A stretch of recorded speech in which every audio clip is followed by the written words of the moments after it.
नमस्कार,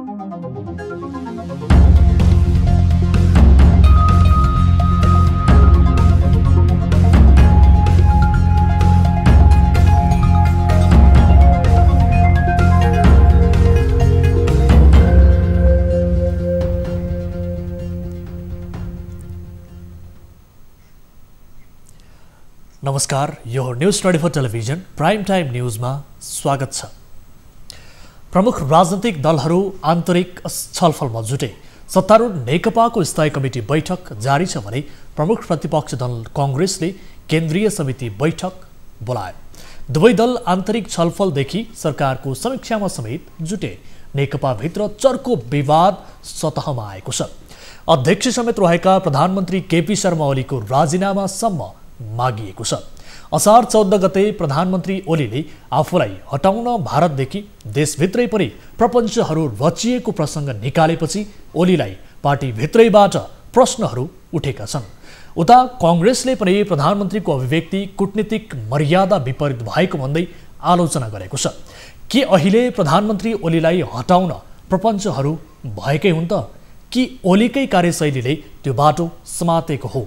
नेपाली राजनीतिक वृत्तमा प्रश्नहरू उठेका छन्। सीमा समस्यासँग जुधिरहेको नेपाली राजनीतिक अस्थिरतातर्फ उन्मुख नहोस् भन्ने चिन्ता भने कायमै छ।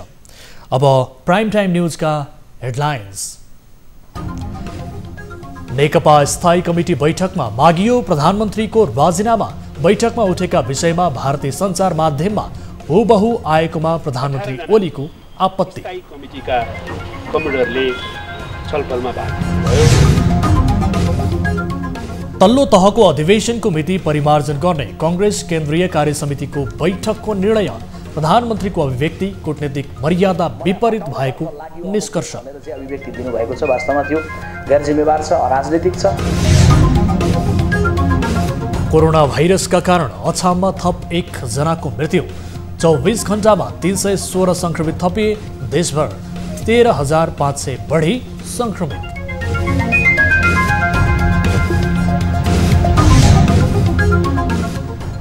कपिलवस्तुका विभिन्न स्थानमा सलहको बिगबिगी। अन्नबाली 2 दिनमै सखा पारेपछि किसान चिन्तित। राहत दिन सरकारसँग माग। अहिले बेच्दाखेरि लगभग 1.5 लाख रुपियाँ निकाल्थ्यो के हाम्रो। लकडाउन लम्बिँदै जाँदा साना व्यवसायीहरूले गुहारे सरकार। रोगभन्दा भोकले सताउन थालेको नाङ्लो व्यवसायदेखि ट्याक्सी चालकहरूको चिन्ता। जबरजस्ती यो गरिबको हात बाँधेर मर्न बाध्य तुल्याइरहेको।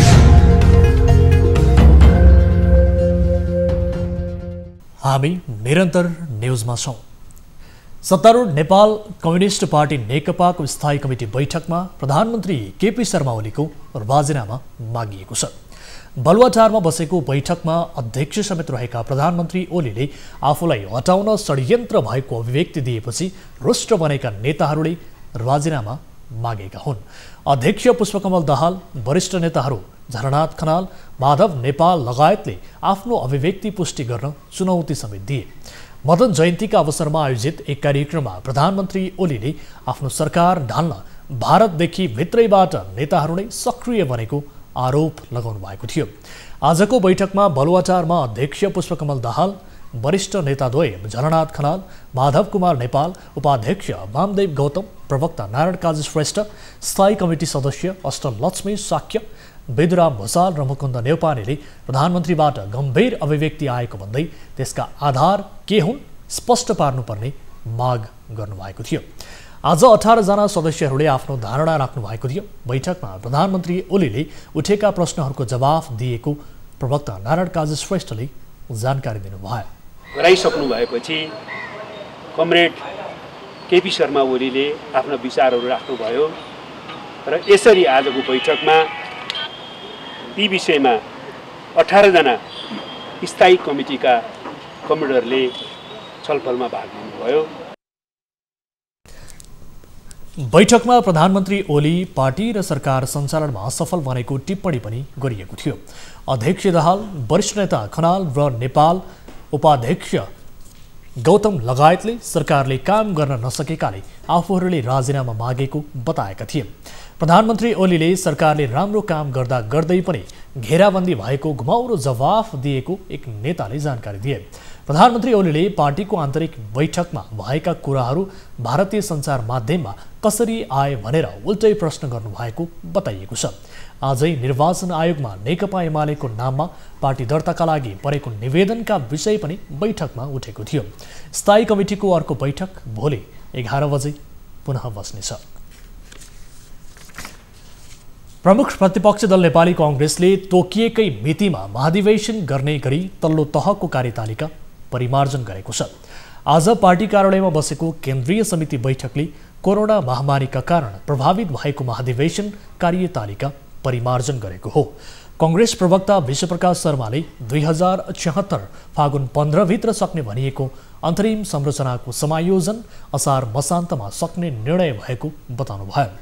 यस्तै साउन मसान्तमा सभापतिबाट प्रमाणित क्रियाशील सदस्यहरूको अन्तिम नामावली केन्द्रीय निर्वाचन समितिमा बुझाउने र पुस 7 गते देशभरिका 7000 वडाको अधिवेशन गर्ने निर्णय पनि बैठकले गरेको छ। पार्टीको महाधिवेशन भने पूर्व निर्धारित मिति फागुन 7 बाट 10 गतेसम्म हुने प्रवक्ता शर्माको भनाइ छ। आज आएर प्रधानमन्त्रीजीले त्यो नक्साको विषयलाई पनि केवल आफूले दिएको अटोग्राफ जस्तो सोचेर नक्सा पारित गरिसकेपछि मलाई हटाउनतर्फ लाग्यो अमुक देश भनेर चाहिँ अभिव्यक्ति दिनुभएको छ। वास्तवमा त्यो गैर जिम्मेवार छ, अराजनीतिक छ। कांग्रेसले प्रधानमन्त्रीले सरकार परिवर्तनका लागि भारतले षड्यन्त्र गरिरहेको भनेर दिएको अभिव्यक्ति प्रति कडा आपत्ति जनाएको छ। प्रधानमन्त्रीले कूटनीतिक मर्यादा विपरीत बोलेको कांग्रेसको निष्कर्ष छ। नेपालमा कोरोना भाइरसबाट थप 1 जनाको मृत्यु भएको छ। अछाम स्थित होम क्वारेन्टिनमा बसिरहेको अवस्थामा मृत्यु भएका रामारोशन गाउँपालिका 5 का 45 वर्षीय पुरुषमा कोरोना संक्रमण पुष्टि भएको अछामका प्रमुख जिल्ला अधिकारी पुण्य विक्रम पौडेलले जानकारी दिनुभयो। मधुमेहका बिरामी भई नियमित औषधि सेवन गरिरहेका उनको यही असार 14 गते आइतबार बैलपाटा अस्पतालमा मृत्यु भएको थियो। भारतबाट गौरी फन्टा नाका हुँदै जेठ 27 गते अछाम पुगेका उनको रामारोशन गाउँपालिका 5 को कैलाशेश्वर घट्टेखेती आधारभूत विद्यालयको क्वारेन्टिनमा 14 दिन बसी घर फर्केको 5 दिनमै मृत्यु भएको थियो। मृत्यु पश्चात उनीसँगै परिवारका अन्य 2 जना बिरामी कुरुवा समेतको स्वाब सङ्कलन गरी पीसीआर परीक्षणका लागि सेती प्रादेशिक अस्पतालमा पठाएकोमा उनको पोजिटिभ र अन्यको नेगेटिभ नतिजा आएको छ।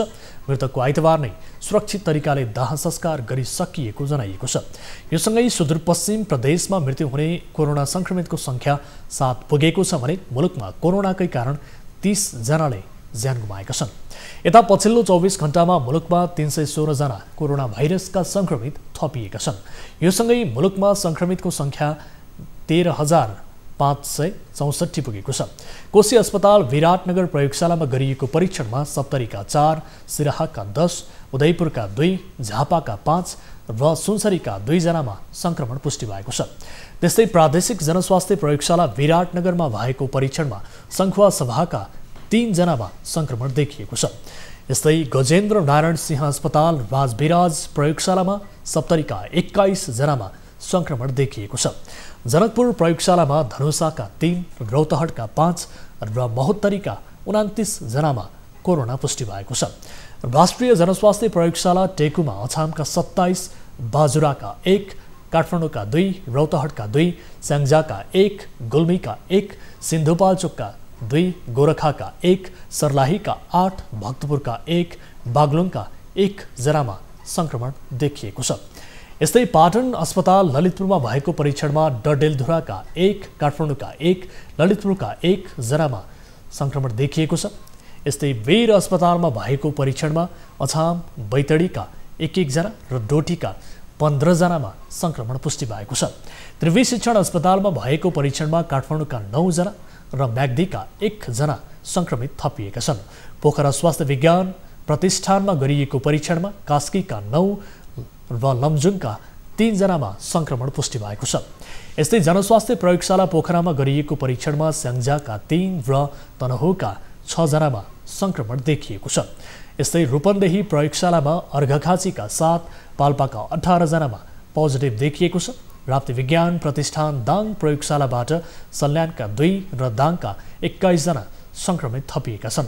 कर्णाली स्वास्थ्य विज्ञान प्रतिष्ठान जुम्लामा गरिएको परीक्षणमा रुकुम पश्चिमका 8, बाजुराका 48 र बाँकेका 1, दैलेखका 3 जनामा सङ्क्रमण पुष्टि भएको छ। यस्तै सेती प्रादेशिक अस्पताल प्रयोगशालामा भएको परीक्षणमा बैतडीका 3, बाजुराका 2, डडेलधुराका 2, डोटीका 15 र कैलालीका 5 जनामा सङ्क्रमण पुष्टि भएको छ। यस्तै मन्त्रालयका अनुसार हालसम्म 53,070 जना क्वारेन्टिनमा छन् भने आइसोलेसनमा 10,341 जना छन्। यस्तै पछिल्लो 24 घण्टामा 60 जना बिरामी निको भएर घर फर्किएसँगै डिस्चार्ज हुनेको सङ्ख्या 3,194 पुगेको छ। मन्त्रालयका अनुसार मुलुकभर 2,28,341 जनाको PCR र RDTबाट 2,97,871 जनाको परीक्षण भएको छ।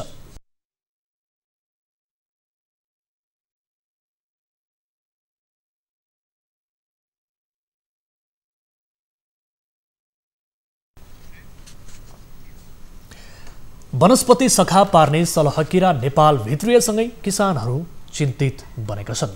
अमेरिकी फौजी किराभन्दा कैयौँ गुणा खतरनाक सलहले वनस्पतिको हरियो भाग नै बाँकी राख्दैन। कपिलवस्तुमा पनि सलहको आतंक फैलिएको छ। एक रिपोर्ट।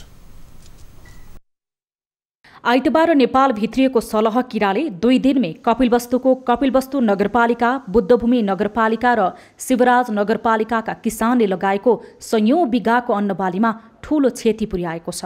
साँझ बिहानको समयमा ठूलो झुण्ड बोकेर आउने सलहले लाखौं मूल्यको अन्नबाली तथा तरकारी 2 दिनमै सखा पारेपछि किसानहरू चिन्तित बनेका छन्। लकडाउनका कारण तरकारी बेच्न नपाएर बारीमै थन्किएको लाखौं मूल्यको तरकारीमा सलह किराले क्षति पुर्याएको किसानहरूको भनाइ छ। किरायो भनेर हल्ला गरे, पछि 2 मिनटपछि तल झर्दै आयो। अब बारीमा पनि पस्न लायो, हरियो सब्जी भयो, खेतमा पस्यो, अनि खान लायो। अब के हो किरा हेर्दा त सब खास सब्जीहरू भगाउन थाल्यो। पछि थाहा भयो कि मादल बजाएपछि हल्ला गरेपछि भाग्दो रहेछ। त्यसपछि हामीले भगाउन लायौँ। अब गाउँभरिको सबै यो धानको सिजनमा सबै मान्छे धान रोप्न व्यस्त भए। अब हुनीले घरले त गएर बजाए थालहरू, त्यति क्षति त गर्न सकेन। जसको सबै खेत रोप्न गथे उनीहरूको खेतमा बहुत धेरै क्षति बनायो। 10 कट्ठा जग्गामा लगाएको करेला, बोडी, मकै लगायतका बाली नष्ट पारेको किसान लालबहादुर केवटको दुखेसो छ। तरकारी बेचेर जीविकोपार्जन गरेका किसानहरूको लाखौंको तरकारी नष्ट गरेपछि उनीहरू चिन्तित बनेका हुन्। आधी घन्टामा आएर सबै खाएर भ्याइदियो। हामी आधा घन्टा पछि थाहा पाएको यहाँ आउँदाखेरि केही थिएन, पुरा भ्याए थियो खाएर। अब लगभगमा हाम्रो 10-15 हजार लगानी लागेछ। अब यसमा अहिले बोडा महँगो भएछ। अहिले बेच्दाखेरि लगभगमा 1-1.5 लाख रुपियाँ निकल्थ्यो क्या हाम्रो। अब पुरै भ्याइदियो। हामी किसान मान्छे, गरिब मान्छे, त अब यहीको भरोसा छ हाम्रो। यता कृषि ज्ञान केन्द्र कपिलवस्तुले पनि सलह किराले जिल्लामा क्षति गरेको स्वीकार गरेको छ। किसानहरूबाट अन्नबाली क्षति गरेको खबर कृषि ज्ञान केन्द्रलाई प्राप्त भएको र आफूले क्षति विवरण सङ्कलन गर्न थालेको अन्नबाली कृषि ज्ञान केन्द्रले जनाएको छ। सलह किरा अस्ति रूपन्देहीबाट यतातिर आएको, लम्नी भएर यतातिर आएको हामीले देखेको हो। यहाँ हाम्रो नगरपालिकामा, बुद्धभूमिमा, त्यसपछि हाम्रो शिवराज नापामा पनि देखिराखेको छौँ। यसको हामीले क्षतिको लेखाजोखा अहिले गरी भ्याएको छैन हैन। तर यता हामीले यसरी हेर्दाखेरि सामान्य क्षति भएको अहिले देखिएको छ। खेतबारीमा सलह किरा देखिएपछि स्थानीयवासी आगो बाल्नुका साथै ठूलो आवाज निकालेर भाँडाकुँडा ठटाएर धपाउन जुटेका छन्। यो किरा एक दिनमा लगभग 130 किलोमिटरसम्म हुल बनाएर उड्ने गरेको छ। नेपालभरि छरिएर रहेका विभिन्न सरकारी एवं गैर सरकारी संस्था, कृषि अनुसन्धान गर्ने एवं विश्वविद्यालयको सहकार्यमा विज्ञ टिम गठन गरी यसको नियन्त्रणका लागि अल्पकालीन र दीर्घकालीन योजना बनाउन किसानहरूले जोड दिएका छन्। कपिलवस्तुबाट टिभी जर्नलिस्ट मनोज श्रीवास्तवको रिपोर्ट। रोगभन्दा भोकले सताउन थालेको भन्दै ट्याक्सी चालक र व्यवसायीहरू सडकमा आन्दोलनमा उत्रिएका छन्।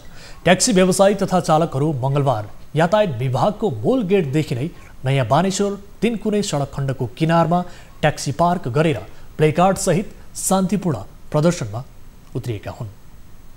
सरकारले असार 1 गतेदेखि लकडाउन खुकुलो पार्यो, तर अहिलेसम्म पनि कालो नम्बर प्लेटको सवारी साधन यानि कि सार्वजनिक सवारी साधनलाई चल्न नपाइने भनेर भनिएको छ। आज ठुलो सङ्ख्यामा ट्याक्सी ड्राइभरहरू, ट्याक्सी व्यवसायीहरू सडकमा उत्रिएका छन्।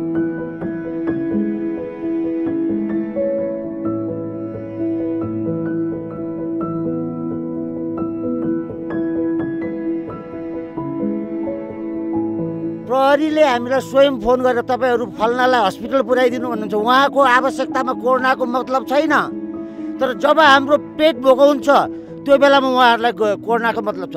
सरकारले हामीलाई लकडाउनको नाममा जबरजस्ती यो गरिबको हात बाँधेर मर्न बाध्य तुलाइराखेको छ। तस्करी भ्रष्टाचारी गर्ने रातारात सेटिङमा पास पाए नपाए छ नि साँगा र छ नि नाकढुङ्गाबाट 5,000 र 6,000 र 4,000 को छ नि मान्छे उठाएर छ नि करोडौं लुट भइरहेछ। त्यसमा चाहिँ कोरोना छैन। यहाँनिर एकदमै धेरै ट्याक्सीहरू यसरी पार्किङ गरेर राखेर उनीहरूले यहाँ आन्दोलन गरिरहेका छन् र हामी यहाँ देख्न सक्छौँ रोगको त्रास, भोकको पीडा, ऋणको तनावबाट ट्याक्सी चालक, स्वरोजगार र व्यवसायीहरूलाई बाँच्न देऊ। पक्कै पनि यो एकदमै गम्भीर विषय छ। 3 महिनादेखि उनीहरू लकडाउनले गर्दाखेरि कुनै कमाइ गर्न पाएका छैनन् र यस्तो अवस्थामा सरकारले यी मजदुरहरूको लागि केही सोचेको छैन, केही राहत प्याकेज ल्याएको छैन। हामी हेर्न सक्छौँ ठुलो सङ्ख्यामा ट्याक्सी व्यवसायी, ट्याक्सी मजदुरहरू यहाँनिर आन्दोलनमा सडकमै उत्रिन बाध्य भएका छन्। रोगको डर सबैलाई छ, तर रोगको डर सँगसँगै उनीहरूलाई भोकको डर भएर नै यसरी सडकमा आउन बाध्य भएका हुन्। प्राइभेटमा चाहिँ कोरोना नसर्ने, नआउने, ट्याक्सीमा चाहिँ कोरोना सर्ने भन्ने त हुँदैन। हामी पनि सामान्य दूरी कायम गरेर जोडबिजोड प्रणाली लागू गरेर यो ट्याक्सी चाहिँ चलाउनु पाऊँ भन्ने माग हो हाम्रो। सरकारले कि त उनीहरूको जुन ब्याङ्कको ऋण छ त्यो मिनाहा गर्ने एउटा कुनै प्याकेज, राहत प्याकेज उनीहरूलाई ल्याइदियोस्। होइन भने आज यति मजदुरहरू सडकमा उत्रिएका छन्, भोलिको दिनमा योभन्दा पनि धेरै मजदुरहरू, सबै मजदुरहरू सडकमा उत्रिनेछन् र रोगको डर त्यागेर उनीहरू भोकको लागि लड्नेछन्। बैंकले मलाई दिनमा 7 पटक फोन गर्छ, तपाईँ जसरी पनि तपाईँले चाहिँ किस्ता बुझाउनुहोस् भन्छ। अहिले पैसा छैन, गाडी बनाउनु पर्छ। म अब सरकार के चाहिँ बैंकले सधैँभरि फोन गर्छ। विडम्बना। अब मलाई अन्तिम अवस्था के छ भन्दा आत्महत्या गर्नुको मेरो विकल्पै छैन अहिले। अब मलाई अझ पनि सरकारले नदिने हो भने म मात्रै होइन हजारौँ मजदुरहरूले आत्महत्या गर्छन् कि। यो ट्याक्सीबाट आम्दानी हुन्छ, त्यो जुन आम्दानी भइरहेको छैन त्यसले गर्दाखेरि भोकले पनि मरिरहेको छौँ। र जुन हामीले किस्ता तिर्नुपर्ने हो, महिना मासिक किस्ता कम्तीमा पनि 40,000 तिर्नुपर्छ हामीले। अहिले 4 महिना भयो हामीले किस्ता नतिरेको, 1,60,000। अब आउने छिटै आउँदैछ, 5 महिनामा हामीले 2 लाख तिर्नुपर्ने हुन्छ। त्यो कसले बेहोर्ने? हामी जस्तो साधारण यस्तो रोजगार गर्ने मान्छेहरूले होइन, हामीलाई धेरै दुःख भयो।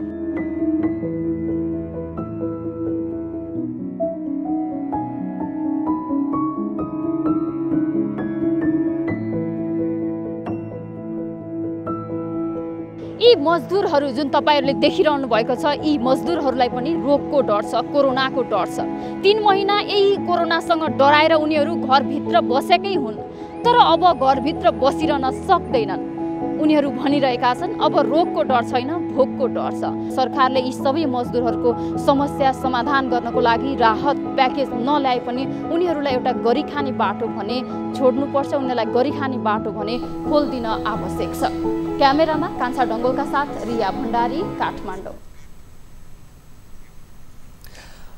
लकडाउनले प्राय सबै व्यवसाय प्रभावित बनेका छन्, तर सबैभन्दा बढी असर सडक किनारामा सामान बेचेर गुजारा गर्नेहरूलाई परेको छ। बसेको कोठामा भाडा तिर्न नसक्दा कोठाबाट निकालिने चिन्ता उनीहरूलाई छ। अहिलेको आम्दानीले छाक टार्न पनि नपुग्ने उनीहरू बताउँछन्। लकडाउनको असर प्राय सबै वर्गमा परे पनि सबैभन्दा बढी पीडा निम्न वर्गकामा परेको छ। नाङ्लोमा पसल थापेर साँझ बिहानको छाक टार्ने व्यवसायहरू काठमाडौँको सडक पेटीमा थुप्रै भेटिन्छन्। लकडाउन भएसँगै उनीहरूको व्यवसाय पनि बन्द भएको थियो, तर लकडाउन खुकुलो भएपछि अहिले यस्ता व्यवसायहरू पुनः सडक पेटीमा सामानहरू राखेर आफ्नो दैनिक छाक टार्ने गरी व्यवसाय गरिरहेका छन्। प्राय ठुल्ठुलो व्यवसायहरूले नै गति लिन नसक्दाखेरि यस्ता व्यवसायहरूले जीविकोपार्जन कसरी गरिरहेका छन् त? खाना नपाए बेला खाना दिने कोही छैन। एउटा व्यापारको उसमा कोही नकिन्नुहोस् भने नकिन्नुहोस्। उनी सिन्धुपाल्चोक घर भई काठमाडौँ बसेका रामबहादुर तिमिल सिन्हा हुन्। करिब 15 वर्षदेखि वीर अस्पताल अगाडिको सडक पेटीमा सामान बेचेरै गुजारा चलाइरहेका उनको यो आक्रोश अहिलेको व्यवस्था प्रतिको हो। किन रिसाउनु भएको? गर्मी धेरै भयो क्या तपाईँ? गर्मी छ, यस्तै हो, खाना पाइने भएन। यी खुरुखुरु नगरपालिकाले जति ल्यायो उति सामान लगिदिन्छ।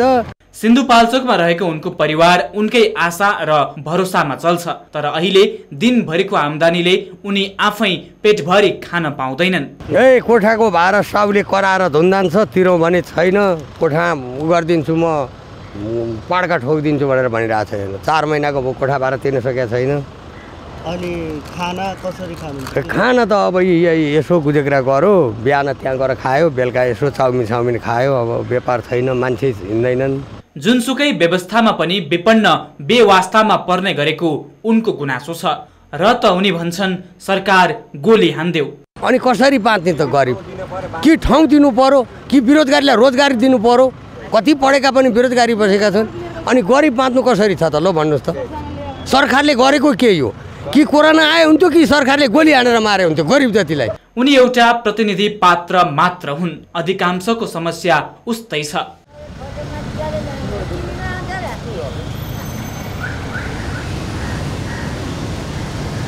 खानु त पुग्दैन, भाडा तिर्नु कहाँबाट पुग्नु? लकडाउन भयो, सबै ठप्पै भयो, केही काम भएन, खाने पर आफत भयो। भनिन्छ प्रकृतिको नजरमा सबै समान हुन्छन्, तर हाम्रो देशमा हरेक प्राकृतिक प्रकोपपछि गरिबकै छाक काटिन्छ। सबैभन्दा बढी पीडा निम्न वर्गलाई नै पर्न जान्छ। कोरोनाको सङ्कट त समयसँगै टर्ला, तर के यी निम्न वर्गहरूमाथि सरकारको नजर पर्ला वा अझै कति समयसम्म यिनीहरूले छाक काट्नुपर्ने हो? क्यामेरामा माधव प्रसाद घिम्रेको साथमा प्रशान्त ठाकुर, काठमाडौँ। न्युजहरू अझै बाँकी छन्। अब समय हो हात धुने ब्रेकको।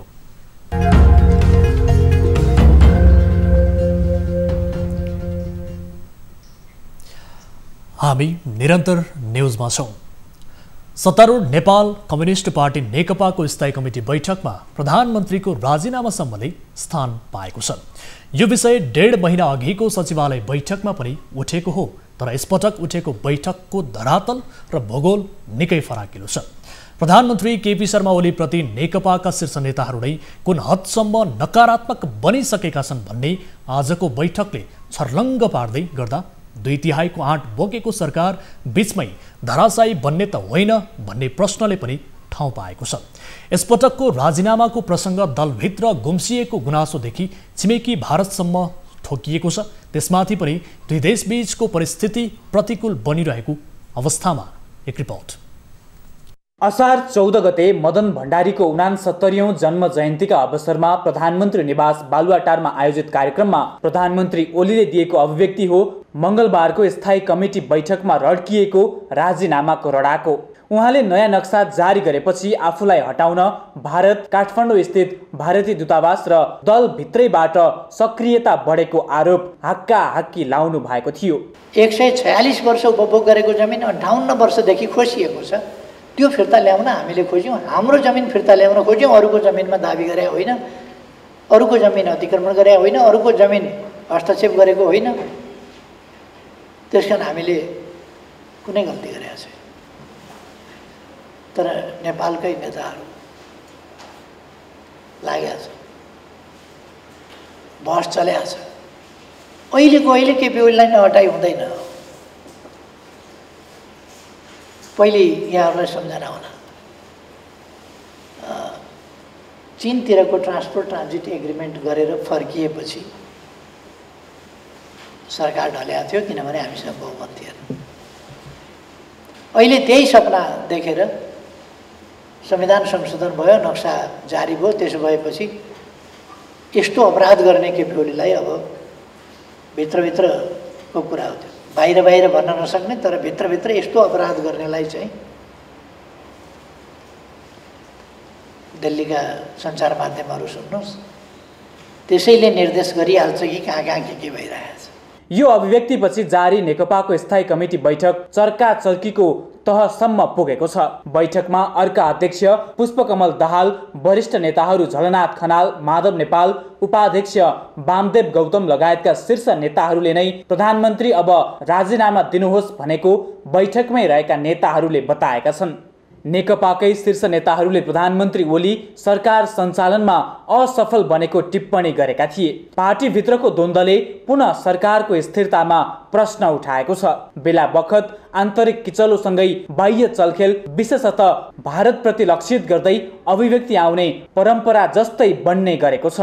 भारतको माइक्रो म्यानेजमेन्ट नेपाली राजनीति होस् वा कुनै परिवर्तनका सन्दर्भमा प्रयोग हुने गरेको छ। अहिले त भारतले मिचेको कालापानी, लिपुलेक, लिम्पियाधुरा नेपालको नक्सामा समावेश गरेपछि भारतले नेपालमा आफ्नो अनुकूलको सरकार खोजेको हुन सक्ने अनुमान व्यर्थ हुँदैन। सरकार असफलताको विश्लेषण फरक पाटो बन्ला, तर पटक पटक मुलुकको सार्वभौमिकतामा नेपाली नेताहरूको लघुतावास कम छैन। ओलीले असार 14 गते दिएको अभिव्यक्ति पहिलो पटक्कै होइन। 2062-63 को आन्दोलन अघि र त्यसपछि पनि हरेक सरकार परिवर्तनमा नेपाली राजनीतिक दलहरूले भारतलाई जोड्ने गरेका छन्। चाहे त्यो गिरिजाप्रसाद कोइराला वा पुष्पकमल दाहाल नै किन नहुन्। सीमा समस्याको तहमा आइपुगेको नेपाल भारत सम्बन्धको चिसोपनाले कतै न कतै वर्तमान सरकार परिवर्तनमा भारतले खेल्न खोज्ला, तर सरकारको कार्यशैलीमा रहेको कमजोरी र नेकपा भित्रकै किचलो माध्यम बन्न सक्छ। यसैलाई छिमेकले प्रयोग गर्ने बाटो प्रष्ट रहन्छ। नक्सा जारी भएपछि दलहरूबीच देखिएको अभूतपूर्व एकताको डोरी कमजोर बनाएको महसुस गरिँदै गर्दा सत्तारूढ दलभित्रै देखिएको यो कलहले चाहनेहरूलाई गोटी चाल्न थप सहज पक्कै हुनेछ। त्यसैले प्रधानमन्त्री ओलीले पनि आफ्नो कार्यशैली सुधार गर्नुपर्छ भने अर्कोतर्फ पार्टीको आन्तरिक किचलो मिलाउन नेकपा नेताहरू सक्षम बन्नै पर्छ र राजनीतिक दलहरूले सार्वभौमिकतामा कसैले प्रहार गर्छ भने त्यस्तो छिद्र टाल्न सजग बन्नुपर्नेछ। अन्यथा कमजोर हुँदा हेपिँदै आएका हामीमाथि ठुला ठानिएका उनीहरूले सदैव खेलि नै रहने सत्य छ। अब अनुला महर्जनका साथमा फटाफट न्यूज।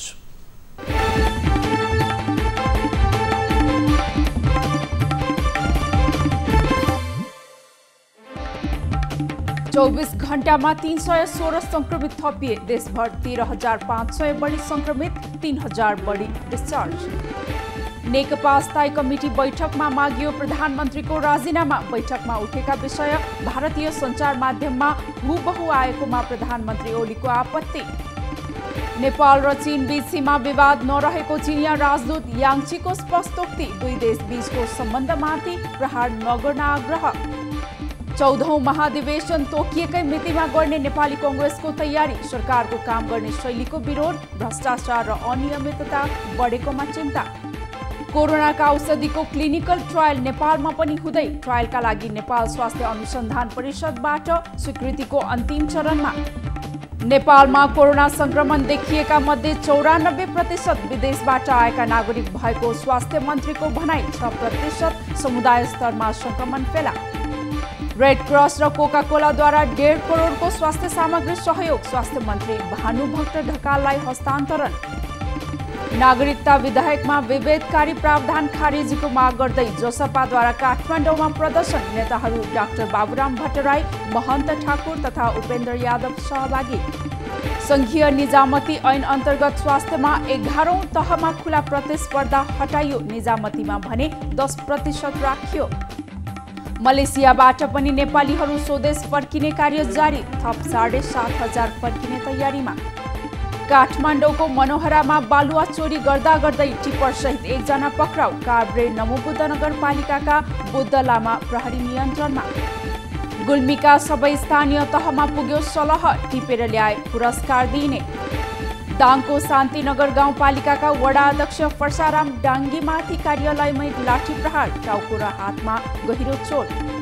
प्रदेश नम्बर 5 का स्थानीय तहका वडा अध्यक्षको सुविधा कटौती। स्थानीय तहका पदाधिकारीहरूको सुविधा सम्बन्धी ऐन सच्याउने निर्णय। वीरगञ्जमा चित्तलको मासु बेचिरहेको सिकारी हतियारसहित पक्राउ। पर्सा राष्ट्रिय निकुञ्जबाट जनावर चोरी सिकारी बढ्यो। स्वर्गद्वारी नगरपालिकाद्वारा सूचना प्रविधियुक्त उद्यान निर्माण गर्ने कार्य सुरु। नगर क्षेत्रका पर्यटकीय स्थलका बारेमा जानकारी दिने उद्देश्य। सेती आयोजनाले पायो विद्युत उत्पादन गर्ने अनुमति। 27 महिनाभित्रमा काम सकिने। आज शेयर बजारमा सर्किट ब्रेकपछि कारोबार बन्द। 1 घण्टामै 5% बढेपछि पहिलो सर्किट ब्रेक। नागरिक लगानी कोषको नाफामा 12% वृद्धि। कुल आम्दानी गत वर्षभन्दा 21% बढी। मङ्गलबार सुनको मूल्यमा सामान्य गिरावट। प्रति तोला 100 रुपैयाँ घटेर 91,200 रुपैयाँमा कारोबार। बङ्गलादेशमा हुने 13औं संस्करणको साफ च्याम्पियनसिप फुटबल कोरोनाका कारण स्थगित। प्रतियोगिता सन् 2021मा आयोजना हुने। विश्वमा कोरोना संक्रमितको संख्या 1,04,00,000 नाग्यो। 5,08,000 बढीको मृत्यु। अमेरिका सबैभन्दा बढी प्रभावित। चीनमै भेटियो फेरि अर्को भाइरस। विश्वव्यापी महामारी बढ्ने चिन्ता। सुँगुरमा देखिएको फ्लूको नयाँ स्ट्रेनबारे थप अनुसन्धान हुँदै। र चीनद्वारा विवादास्पद हङकङ सुरक्षा विधेयक पारित। हङकङको स्वतन्त्रतामा कमी आउन सक्ने आशंका।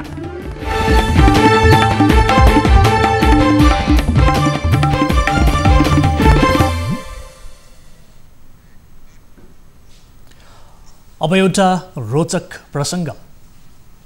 1 वर्षको बालकलाई राम्रोसँग खाना खान पनि मुस्किल हुन्छ, तर अमेरिकाका 1 वर्षका बालकले विभिन्न प्रकारका स्वादिलो खाना बनाउने गरेका छन्। अमेरिकाको भर्जिनियाका कोबी नाम गरेका यी बालकले धेरै प्रकारका खाना बनाइरहेका हुन्छन्। उनी सोशल मिडियामा खाना बनाउने विभिन्न नयाँ तरिका समेत शेयर गरिरहेका हुन्छन्। उनको भिडियो सोशल मिडियामा अत्यधिक मन पराइएको छ। उनको कोबी इट्स नामक एक इन्स्टाग्राम अकाउन्ट पनि छ, जसमा 25 लाख भन्दा धेरै फलोअर्स छन्।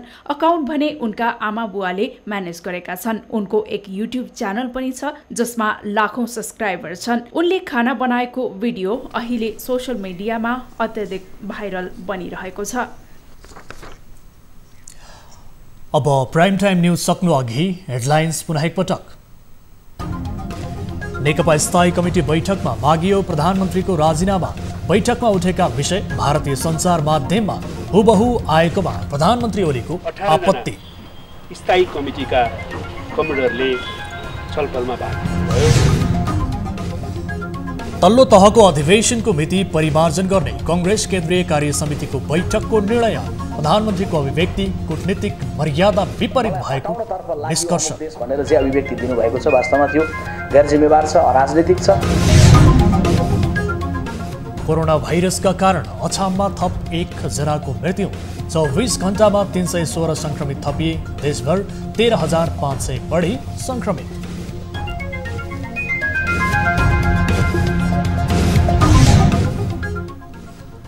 कपिल वस्तुका विभिन्न स्थानमा सलहको बिगविगी। अन्नबाली 2 दिनमै सखा पारेपछि किसान चिन्तित। राहत दिन सरकारसँग माग। अहिले बेच्दाखेरि लगभग 1.5 लाख रुपियाँ निकाल्थ्यो क्या हाम्रो। लकडाउन लम्बिँदै जाँदा साना व्यवसायीहरूले गुहारे। सरकार रोगभन्दा भोकले सताउन थालेको नाग्लो व्यवसायदेखि ट्याक्सी चालकहरूको चिन्ता। जबरजस्ती यो गरिबको हात बाँधेर मर्न बाध्य तुल्याइरहेको।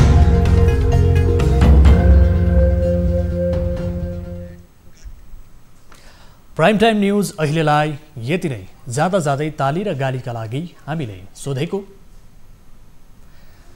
नेपाली राजनीतिमा विदेशी चलखेल हुन्छ वा काम गर्न नसकेर बनाइएको बहाना हो भन्ने प्रश्नमा तपाईले राख्नु भएको मतको परिणाम केही बेरमा प्रसारण हुने कार्यक्रम सीधा कुरा जनतासँगमा हेर्न सक्नुहुनेछ। थप न्यूजका लागि हाम्रो वेबसाइट www.news24nepal.com हेर्नुहोला। साथै हामीलाई फेसबुक, ट्विटर र युट्युबमा पनि फलो गर्न सक्नुहुनेछ। यस्तै मोबाइल, भाइबर र इमेलबाट न्युज 24 को हेल्प डेस्कमा कुनै समस्या र गुनासो छ भने टिपाउन सक्नुहुनेछ। हामी निरन्तर न्युजमा छौँ। नमस्ते।